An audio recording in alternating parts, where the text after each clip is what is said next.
2025 ইংরেজি বছরের শেষ রাতে সাব্রুম থানাধীন খাইবং বাজার এলাকায় নৃশংস হামলার শিকার হন হৃদয় দাস 24 পিতা নারায়ণ দাস।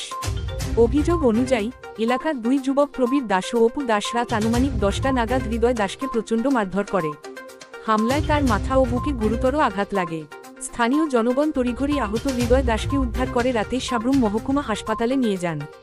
পরে অবস্থার অবনতি হওয়ায় আজ সকালে তাকে শান্তিরবাজার জেলা হাসপাতালে রেফার করা হয়। ঘটনার বিস্তারিত জানিয়ে হৃদয় দাস সাব্রুম থানায় এফআইআর দায়ের করেছেন।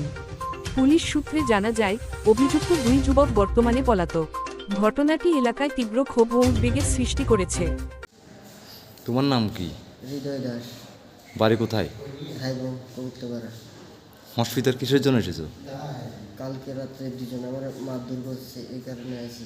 কে কে? প্রবীর দাস আর অপু দাস। লোকেলে বাড়ি না? তারা বাড়ি লোকেলে? হ্যাঁ, আমরা বাড়ির পাশে তারা বাড়ি। তারা দুজনে আমার তো কালকে রাত্রে। এই ব্যাপার লইয়া থানার থেকে কোনো এফআইআর করছো নি তুমি? হ্যাঁ, থানাতে বের করছে। এখন তুমি কি চাইতেছো? আমি বিচার চাইতেছি, তারা যাতে আইনগতভাবে তার শাস্তি দেওয়া হয়। এভাবে আমার মারছে তারা কালকে রাত্রে।